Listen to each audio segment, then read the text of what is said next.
अस्सलाम वालेकुम all of you well. सो बात करते हैं पाकिस्तान टीम की सिलेक्शंस के बारे में और जो होने हैं डिसीजन साउथ अफ्रीका सीरीज़ के लिए और ख़ास तौर पर T20 सीरीज़ के लिए कैप्टन कौन रहेगा, सुमान अगर रहेंगे या कोई और रहेगा, इस बारे में क्या डिसीजन हो रहे हैं और क्या पाकिस्तान बोर्ड की लॉन्ग टाइम क्या पाकिस्तान की थिंकिंग है बोर्ड की, इस बारे में बात करेंगे। और इसके अलावा टेस्ट सीरीज़ जो स्क्वाड हुआ था वहाँ दो प्लेयर्स को ड्रॉप आउट किया गया, उस बारे में बात करते हैं। बात करते हैं सबसे पहले बाबा सिलेक्शंस के बारे में। तो सिलेक्शन कमेटी का 2 इजलास हो चुके हैं जिसमें टी ट्वेंटी स्क्वाड के लिए आपस में बातचीत की गई है। सो इसमें जो चीज़ निकल के सामने आई है वो ये है कि उस्मान अली आगा को अभी भी बैक किया जा रहा है एज अ कैप्टन के तौर पर। हालांकि बहुत सारे मेरा खुद का पॉइंट ऑफ व्यू ये है कि he is a good player of test and one day cricket, but he is not a T20 material. वो T20 मटीरियल के बैटल नहीं है और ना ही, क्योंकि तमाम टीम कैप्टन को लुकअप करती हो, जैसा कैप्टन का बिहेवियर होगा, जैसी उसकी परफॉर्मेंस होगी, वैसी पूरी टीम की और ट्यून सेट होती है। सो इस हवाले से देखा जाए तो आसमानी जगह पर बहुत सारे क्वेश्चन राइज होती हैं, but team management ready to back him as a captain के तौर पर उन्हें बैक करना चाहते हैं।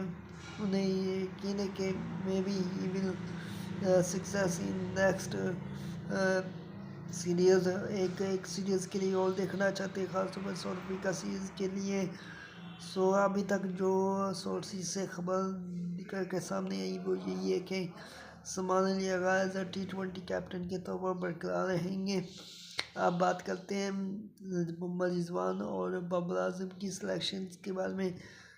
तो जहाँ तक बात है मोहम्मद रिजवान की, तो उस वक्त है उस तक तो ये लगता है कि जैसे मोहम्मद रिजवान T20 में वापस आ जाएंगे, टी सीरीज़ के लिए वापस आएंगे, क्योंकि ना सिर्फ वो अच्छे बैटर हैं, रोटेशन ऑफ स्ट्राइक करते हैं, इनिंग्स को बिल्ड करते हैं, बल्कि तेज़ भी खेलते हैं। अडॉप्टर भी उनका रिकॉर्ड अच्छा रहा है। इसके अलावा wicket keeper one of the finest wicket keeper जो पाकिस्तान क्रिकेट में आए मोइन खान, राशिद लतीफ़ की हम बात करते हैं। इसके बाद Mohammad Rizwan as a wicket keeper batsman बहुत अच्छी उनका रिकॉर्ड रहा है। और ख़ास तौर पर अगर हम देखा जाए तो एशिया कप में जो हम फाइनल है रहे थे वो सिर्फ एक विकेट कीपिंग की तौर पर, वो जो रन आउट हो मोहम्मद हारिस ने थोड़ा लेट किया था, कि वहाँ तिलक वर्मा आउट हो जाता, सिचुएशन थोड़ी तब्दील हो जाती। सो ये एक अलग बात है। सो विकेट कीपर के तौर पर मेज़बान और विकेट बैटर और मेज़बान एज अ बैटर तो वो तो वापस आ जाएंगे। अभी बात चल रही है बाबर आजम की। कुछ पीसीबी ऑफिशियल्स, टीम मैनेजमेंट और कोच अभी भी उन्होंने ऑब्जेक्शन राइज किए हैं बाबर आजम की T20 में इंक्लूजन की। हालांकि बाबर आजम जैसा टेक्निक और सॉलिड टेक्निक वाला बैटर आपको अपनी T20 स्क्वाड में ज़रूर होना चाहिए, क्योंकि he is the one who can absorb the pressure and also can rotate the strike.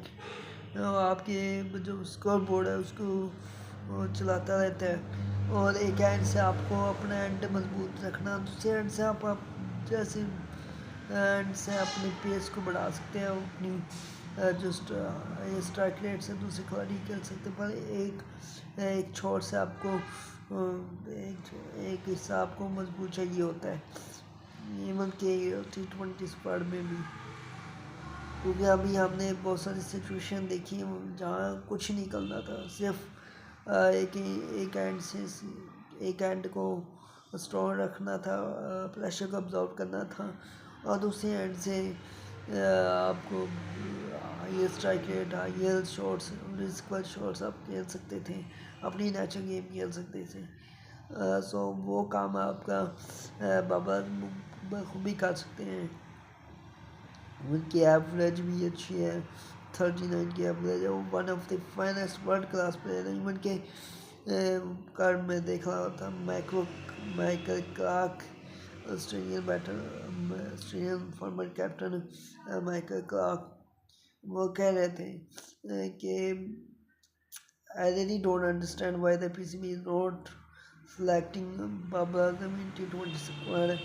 सो उनकी ये बात भी देखो ठीक है, समझ से बाहर है कि बाबर आजम जैसा सॉलिड टेक्निक वाला जो इस वक्त पूरी पाकिस्तानी टीम जो करंट टीम है उनमें सबसे ज़्यादा सॉलिड टेक्निक, सॉलिड टेम्परामेंट और परफॉर्मेंस जो रही उनकी आउटस्टैंडिंग आउट क्लास है।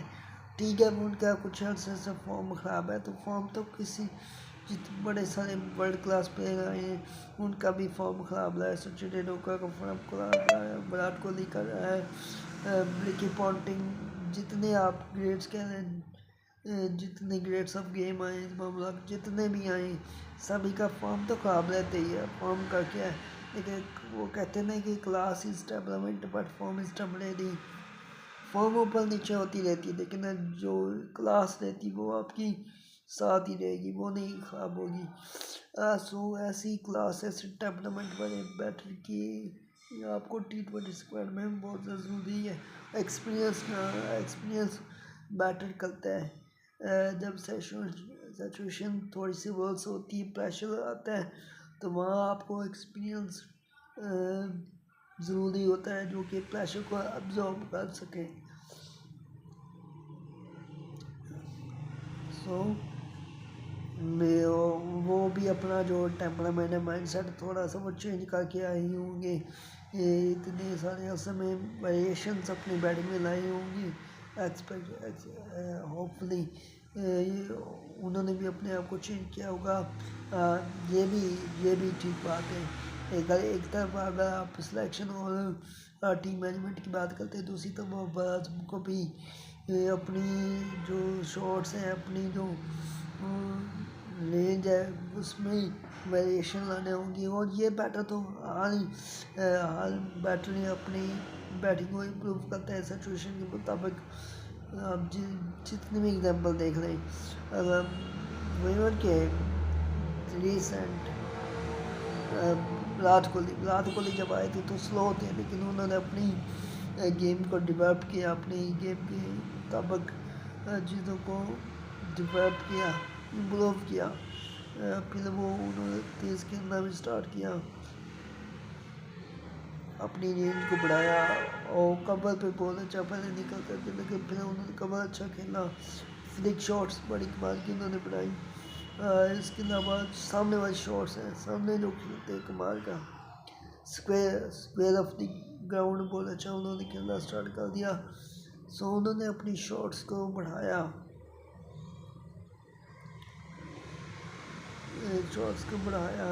इम्प्रूव किया, और फिर उनकी टेक्निक तो उनकी पहली वर्ल्ड क्लास आउटस्टैंडिंग थी। सो लेकिन अपने बेसिक्स पे हमेशा रहे, अपने बेसिक पर को स्ट्रॉन्ग रखा, क्योंकि जितने आपके बेसिक अच्छे होंगे, आपकी जो बेसिक की आपका हेड कितना अच्छा स्टिल है, आपके आई ऑन दी बॉल कितना अच्छा है, आपका जो बैट का फ्लो है, आप किस तरह से लाते हैं, आप मेरिट ऑन दी बॉल खेलते हैं, ये सारी चीज़ें बेसिक्स कहलाती हैं। सो उनके बेसिक्स बहुत अच्छे थे। अपने पाँव पे कितना, दोनों पाँव पे कितना वजन होना चाहिए, जो इनका स्टांस है, उन्होंने अपना स्टांस चेंज किया। पहले थोड़ा सा क्लोज स्टांस था, जिसकी वजह से उनकी जो बाजू खुलते नहीं थे, लेकिन फिर उन्होंने थर्ड विकेट से अपना स्टांस स्टार्ट किया। सो उन्होंने अपना स्टांस भी चेंज किया, सो चीज़ों को इम्प्रूव किया, डेवलप किया। इसी तरह अगर हम देखें तो शुभम गिल जो उनकी बैटर है, उन्होंने भी अपनी स्किल्स को इम्प्रूव किया। सो बाबर आजम ने भी किया है, और अभी भी वो बहुत ज़्यादा करके आए होंगे, अपनी बैटिंग को इम्प्रूव किया होगा। सो इस तरह की बैटल्स की आपको शदीद ज़रूरत होती है इतने हाई इंटेंस टूर्नामेंट्स में, आईसीसी के हाई इंटेंस गेम्स में। और ये तो होपफुली के वो उन्हें T20 स्क्वाड में लाया जाएगा। उनकी इंक्लूजन बहुत ज़रूरी है, बहुत ज़्यादा क्रिटिकल है। और बिल्कुल आउट ऑफ माइंड थे जब उनको ड्रॉप किया गया, सिर्फ स्ट्राइक रेट को देखकर मुझे समझ नहीं आ रही थी।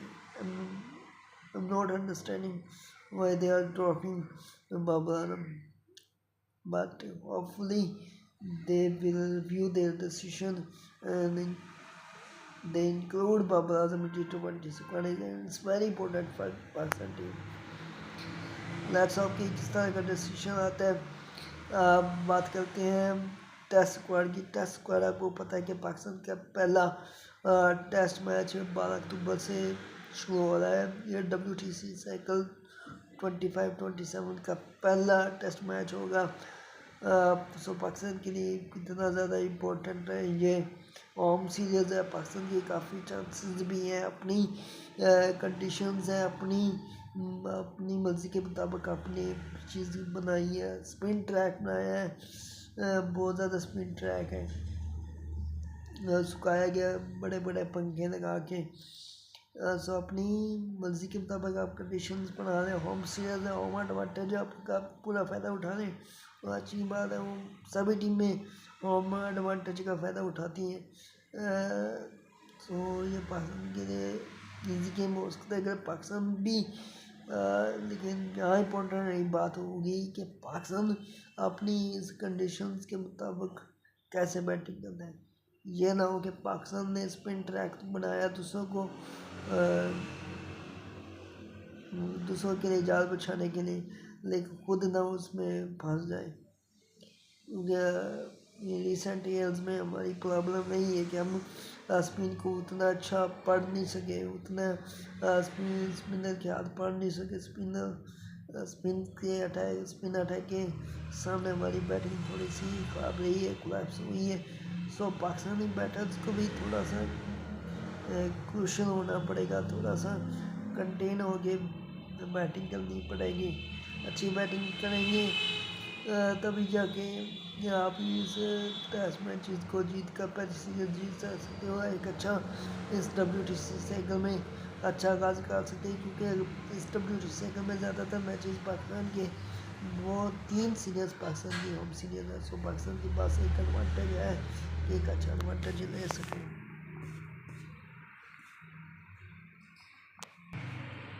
और दूसरी बात करनी थी कि 18 रुकनी स्क्वाड का ऐलान किया गया था, जो कि इतने आपने 18 रुकनी स्क्वाड का कोई ऐलान निकलता 15 ज़्यादा से ज़्यादा 15 स्क्वाड का ऐलान करता है। लेकिन आपने जो सिलेक्शन करनी होती है वो अगर 15 स्क्वाड की करनी होती है तो बड़ी सोच समझ के करनी होती है। अब जो बात गलत हुई है वो भी बिल्कुल अंडरस्टैंडिंग से बाहर है कि 2 ब्रिलियंट परफॉर्मर जिन्होंने बेस्ट क्रिकेट में भी और अहमद जमाल ने तो T20 में भी अच्छा खेला है। अहमद जमाल जो कि फाइनेस्ट ऑलराउंडर है, जिन्होंने ऑस्ट्रेलियन स्पेल पर कितना अच्छा खेला था जब पाकिस्तान ने ऑस्ट्रेलिया के खिलाफ सीरीज़ खेली थी। पूरी सीरीज़ में अपने रंग दिखाया था, पूरी सीरीज़ में अपना स्किल्स को दिखाया था कि कितने स्किलेबल है। बैटिंग से भी बॉलिंग से भी क्या वो शानदार इनिंग्स थी। पर्थ में ज़बरदस्त इनिंग्स उन्होंने खेली थी। सो उनको ड्रॉप करना बिल्कुल अंडरस्टैंडिंग से बात है। दूसरे फैसेट में क्या शानदार स्पिनर, अच्छा स्पिनर है, वेरिएशन है उसके पास, उगरी है, अमर है, दूसरा भी कर लेता है, दूसरा भी उसे करना आता है। सो उसके पास अच्छी वेरिएशंस हैं, उसको ड्रॉप करना ये भी समझ से पहले उसने भी बैट्स में अच्छा खासा परफॉर्म किया है। से ये दो प्लेयर्स को ड्रॉप करना बिल्कुल दिमाग से बाहर की चीज़ है। सो इस पर बहुत ज़्यादा क्वेश्चन आए जो बोले कि क्यों ड्रॉप किया गया इतने स्किलेबल परफॉर्मर्स को टेस्ट पार्टी से। फर्स्ट अक्रम आपने स्पिन ट्रैक बनाया है और इस जैसे स्पिन ट्रैक पे फर्स्ट अक्रम बहुत ही ज़्यादा इम्पैक्टफुल साबित हो सकते हैं। एक अच्छी जोड़ी बन सकती है। आपके पास 4 ऑप्शन आएंगे, फैसल अकरम, अबरार अहमद, नुमान अली एंड साजिद खान। सो आपके पास 4 ऑप्शन हो सकते हैं। अब सिचुएशन के मुताबिक कभी अबरार अहमद की जगह पर फैसल अकरम को भी खिला सकते हैं या आप चारों भी कर सकते हैं। कंडीशंस को देखा सो अबरार अहमद और सो फैसल अकरम में बहुत अच्छी चॉइस है, लेकिन ड्रॉप कर देंगे ये थोड़ा सा समझ में आया की चीज़ है। देखते कि पीसीबी इस पर क्या कहते हैं। इस हवाले से जो अभी नई चीज़ें अपडेट्स आएंगी वो आपके साथ शेयर करेंगे। कायद-ए-आज़म ट्रॉफ़ी चल रही है, कायद-ए-आज़म ट्रॉफ़ी के परिणाम चल रहे हैं और इसमें जो एक नई बात सामने नसीम शाम ने अच्छा परफॉर्म किया है। पहले डे में 5 विकेटें ली। इसके अलावा सैम यूब उन्होंने 50 से स्टार्ट किया कायद-ए-आज़म ट्रॉफ़ी के इतने ख़राब परफॉर्मेंस के बाद। सो देखते हैं कि इनका ये कायद-ए-आज़म ट्रॉफ़ी कैसे जाता है। और पेशावर में पहली दफ़ा 15 सालों के बाद क्रिकेट वापस आ रही है। वहाँ इमरान खान स्टेडियम में मैच स्टार्ट हुआ है जिसमें एक तरफ से मुंसवान कैप्टनसी कर रहे हैं पेशावर वाइल्ड्स की। सो कायद-ए-आज़म ट्रॉफ़ी में किस तरह की परफॉर्मेंस